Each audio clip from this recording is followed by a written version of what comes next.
Hello my dear student, welcome back to channel my new video. तो से बहुत से बच्चों ने कमेंट किया, बहुत से बच्चों ने मैसेज किया कि सर आप क्लास 12 वालों को बोल गए हो क्लास 10 वालों की वजह से।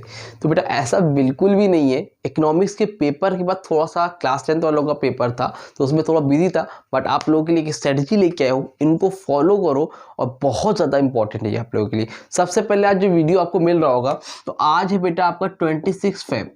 अब 26 फेब है तो जिन्होंने हिंदी लिया है, जिनका पेपर 28 फेब को है, बेटा वो लोग अब ना अकाउंट्स पढ़े, ना कॉमर्स पढ़े, ना बीएसटी पढ़े, कुछ भी नहीं पढ़े। वो ध्यान दे सिर्फ किसके ऊपर, हिंदी के ऊपर। 28 फेब का पेपर है उनका, 2 दिन बचे हैं 26-27। तो हिंदी पे ध्यान दे और एटलीस्ट 90 प्लस लेके आए, ताकि अगर इकोनॉमिक्स में कुछ मार्क्स आपके कम ज़्यादा हुए हों या अकाउंट्स में कम ज़्यादा हों तो हिंदी से वो कवर अप हो जाए। समझ में आ रही बात? ठीक है, हिंदी पे ध्यान देंगे जिनका हिंदी का पेपर है। अब बात करते हैं 5 मार्च। 5 मार्च को 5 तारीख को भैया बीएसटी का पेपर है, 12 तारीख को आपका कॉमर्स का पेपर है और फिर आपका 16 मार्च को, ठीक है, आपका किसका है, अकाउंटेंसी का पेपर है। ठीक है, अब ये तो ठीक है, पेपर आपका है बीएसटी का है, कॉमर्स का है और अकाउंटेंसी का है। ठीक, अब कुछ बच्चे होंगे जिनका बीएसटी होगा कॉमर्स नहीं होगा, कुछ ऐसे होंगे जिनका कॉमर्स होगा बीएसटी नहीं होगा, या फिर जिनका बीएसटी होगा हिंदी नहीं होगा। तो जिनका हिंदी का पेपर नहीं है, फिजिकल लिया है, जिन्होंने फिजिकल लिया हुआ है, तो भाई वो लोग क्या करेंगे, बीएसटी पे फोकस करेंगे पहली चीज, यानी कि बिजनेस स्टडीज पे फोकस करेंगे, लेकिन विद अकाउंटेंसी। अकाउंटेंसी के बिना सब अधूरा है भैया। आप सोच रहे हो कि हम लास्ट के 10 दिन में कर लेंगे, बीएसटी के बाद कर लेंगे, नहीं। आज 26 से नहीं स्टार्ट किया तो आज से अकाउंटेंसी स्टार्ट कर दो, नहीं तो बहुत लंबा जाने वाले हो। बुरा मत मानना, लेकिन जाओगे भैया अकाउंटेंसी में। ठीक है, अगर ऑलरेडी आपने 15 दिन से रिवीजन नहीं किया, इंग्लिश के पेपर के बाद आपने अकाउंटेंसी पढ़ाई नहीं है, तकरीबन 10 फरवरी से आप कुछ नहीं पढ़ रहे हो अकाउंटेंसी में, तो accountancy one of the most important और डिफिकल्ट चैप्टर है आपके कॉमर्स स्ट्रीम में, तो अकाउंटेंसी आपको पढ़ना होगा। ठीक है, अगर कॉमर्स का पेपर है तो विद अकाउंटेंसी, मतलब आप आज 26 तारीख है तो अगर आज से आपको अकाउंटेंसी साथ में लेके चलना है। टोटल 24 घंटे होते हैं, 24 आवर्स होते हैं। 24 आवर्स में 8 घंटा बढ़िया सो, कोई दिक्कत की बात नहीं है। 2 घंटे अपना खाओ पियो, जो करना है करो। उसके बाद 8 2 10 माइनस कर दो, और भी 4 घंटे जो करना है करो भैया, खेलो कूदो घूमो, कोई बात नहीं। 10 4 14 हो गए, बचे कितने घंटे इसमें, 10 आवर्स बचे।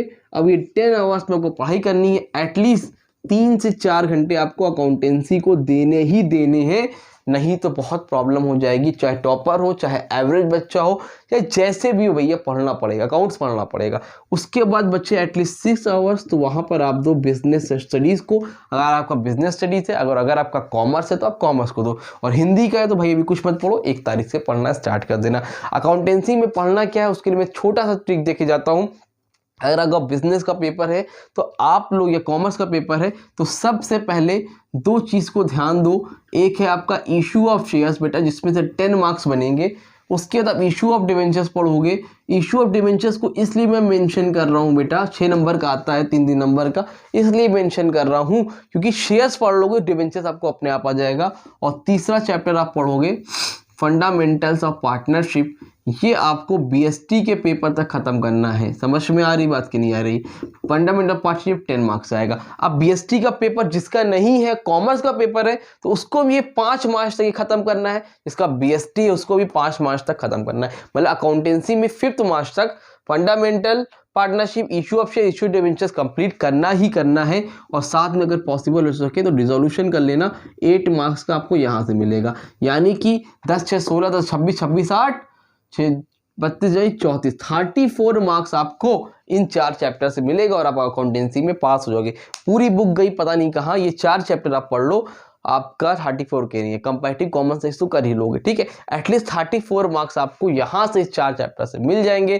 कंपैरेटिव कॉमन को भी ऐड कर ले तो 38 हो गया। बहुत इजी चैप्टर है, 1 घंटे के चैप्टर वो आपको आ जाएगा। तो ये 5 चैप्टर से आप 38 मार्क्स गेन कर दोगे, और इस काम को अंजाम देना है आपको 5 मार्च से पहले, यानी कि 5 मार्च तक आपको हर हाल में अकाउंटेंसी के चैप्टर कंप्लीट करने हैं विद बीएसटी, BST नहीं है तो विद कॉमर्स आपको करने ही करने हैं। और जो हिंदी वाले बच्चे हैं उनको 1 तारीख से, अगर BST रहेगा नहीं उनका हिंदी है तो हिंदी पढ़ने के बाद वो कॉमर्स के साथ साथ अकाउंटेंसी भी लेकर चलेंगे। उनको भी 5 तारीख को, 5 नहीं पॉसिबल तो 6 मार्च को इतने चैप्टर निपटाने हैं। और अकाउंटेंसी में मैं आपका साथ दूंगा। कल से आपको वीडियो मिलना स्टार्ट हो जाएगी 27 फेब से, कौन कौन से क्वेश्चन करने हैं और जो पेपर में आए क्वेश्चन से जो आएंगे। इकोनॉमिक्स में बहुत बच्चों को धोखा हो गया कि सर ये ऐसा हो गया, ऐसा हो गया। मैंने पहले ही वार्न किया था केस बेस्ड क्वेश्चन आएगा, आप लोग नहीं समझे। क्वेश्चंस वही आए जो मैंने 1 डे स्ट्रेटजी बताया था, अगर आप सही से देखोगे तो उसी 29 क्वेश्चंस में से पेपर आए थे, लेकिन इनडायरेक्ट क्वेश्चंस आए थे। तो अकाउंटेंसी और हार्ड आएगा, लेकिन जो चीज़ें बताऊंगा, जो क्वेश्चंस कराऊंगा उसको ही लगा लेना, उसी क्वेश्चन को ही लगा लेना, अच्छे नंबर से पास हो जाओगे। अकाउंटेंसी में टेंशन लेने वाली बात नहीं है। समझ में आ रही बात? तो उम्मीद करता हूँ कुछ बात समझ में आई होगी। कॉमर्स की वीडियो आपको 1 तारीख से दूंगा, रिवीजन कराऊंगा, इंपॉर्टेंट दूंगा, सब दूंगा। कॉमर्स का टेंशन मत लो, वो हम लोग 1 मार्च से देख लेंगे, ठीक है। फिलहाल अकाउंटेंसी पे फोकस करो पूरी तरह से, ठीक। उम्मीद करता हूँ वीडियो अच्छी लगी, वीडियो लाइक करो, चैनल सब्सक्राइब करो, लोगों को शेयर करना मत भूलना। मिलते हैं न्यू वीडियो में, तब तक के लिए थैंक यू सो मच।